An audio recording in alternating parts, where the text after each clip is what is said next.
What if everything you knew about modern medicine was built on a lie? What if the techniques that save lives today were born from unspeakable suffering? What if one woman's agony became the foundation of an entire medical field and her name was deliberately erased? This isn't conspiracy theory. This isn't speculation. This is history. Real history. The kind they don't teach in medical school. And today, we're pulling back the curtain on one of medicine's darkest secrets. Hey everyone, welcome back to the channel. Today's story is different. It's uncomfortable, it's disturbing, but it's necessary. Because buried beneath the gleaming halls of modern gynecology, beneath the statues and the accolades and the textbooks, there's a woman whose name you've probably never heard. Her name was Anarcha Westcott. And what happened to her between 1845 and 1849 would change medicine forever. But it would also reveal the horrifying price of progress when human lives are treated as disposable. Before we dive in, I want to say this up front. This story involves medical trauma, slavery, and systemic abuse.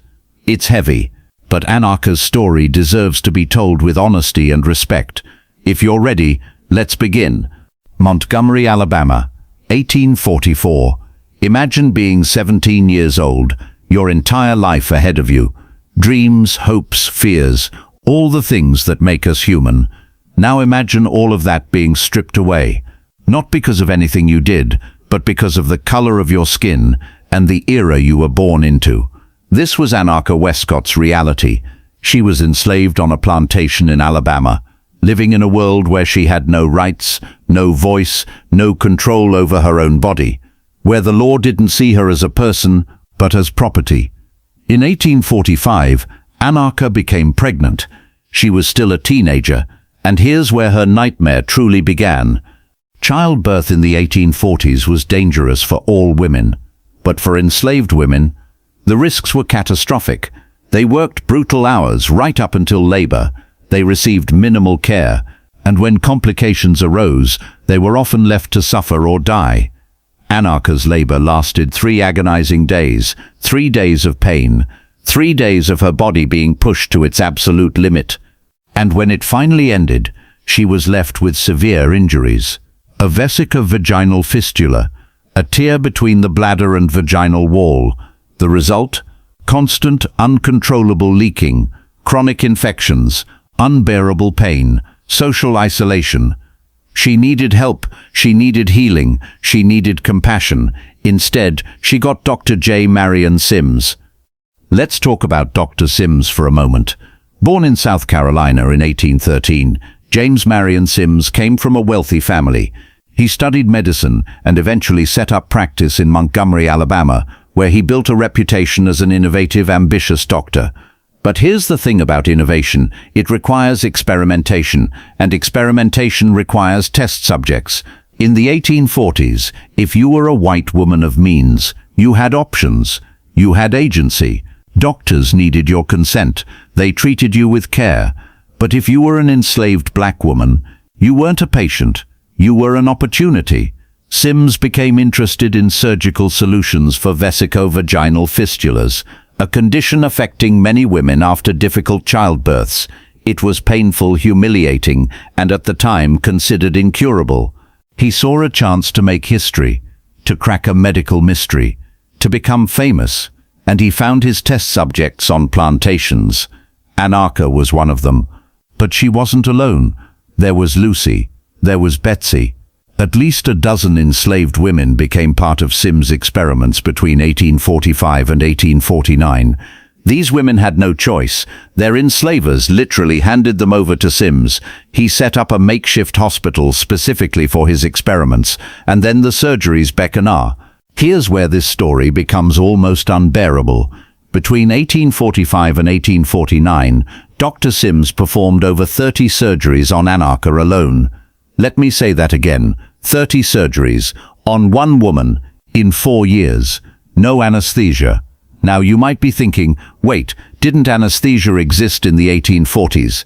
Yes, it did.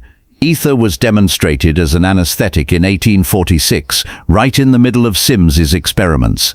Ether and chloroform already existed. But Sims chose not to use them on his enslaved subjects, claiming black women didn't feel pain the same way white women did, that their bodies were somehow different, stronger, less sensitive. Today, historians recognize this as one of the most disturbing examples of how racism shaped early gynecological research, and how the suffering of enslaved women built the foundation of modern medicine. So imagine this: you're lying on a table, your body is exposed, you're surrounded by medical students, men watching, learning, taking notes. The doctor picks up his tools, a scalpel, silver instruments he designed himself, and then he cuts. You scream, you beg, you try to move, but other enslaved women are forced to hold you down. Because that's another horrific detail. Sims made other enslaved women assist in these surgeries, forcing them to participate in each other's torture. The pain is blinding, searing. Every nerve in your body is on fire. And when it's finally over, when you think the nightmare has ended, you're told it didn't work, that you'll have to do it again, and again, and again. This was Anarcha's reality for 4 years. 30 times her body was cut open. 30 times she endured unimaginable agony. Some surgeries lasted over an hour. And through all of this, Sims was taking notes, perfecting his technique, developing instruments like the Sims speculum, which is still used in gynecological exams today. He was building his legacy on her suffering. In 1849, Sims finally succeeded. The 30th surgery on Anarcha worked. He had cracked the code. He had developed a surgical technique to repair vesicovaginal fistulas. He was celebrated as a genius, a pioneer, a medical hero. In 1855, he moved to New York City and opened the Woman's Hospital, the first hospital dedicated specifically to women's health in the United States. He treated wealthy white women with anesthesia, with care, with respect. His reputation soared. He became the president of the American Medical Association. He treated European royalty. He was called the father of modern gynecology. Statues were erected in his honor, one in Central Park that stood until 2018. Hospitals bore his name. Medical students studied his techniques in textbooks that praised his innovation and courage, but those textbooks rarely mentioned Anarcha, or Lucy, or Betsy, or the others. When they were mentioned at all, it was in passing. Footnotes: anonymous enslaved women who participated in experiments, as if they had a choice, as if participated was the right word for what happened to them. Anarcha disappeared from history. We don't know when she died. We don't know if she ever found peace. We don't even know if she was ever freed. Her body built modern gynecology. Her pain created techniques that have saved countless lives. So why does this story matter? Because Anarcha Westcott deserves to be remembered. Because the truth matters, even when it's ugly, especially when it's ugly. Because every time a woman's life is saved by modern gynecology, we should remember it was built on the suffering of women who had no choice. Say her name, Anarcha Westcott. Say their names, Lucy, Betsy, and all the unnamed women whose pain built the foundation of modern medicine. Their voices were silenced, their stories were buried, but not anymore. If this video moved you, share it, leave a comment with their names. Let's make sure the algorithm knows these stories matter.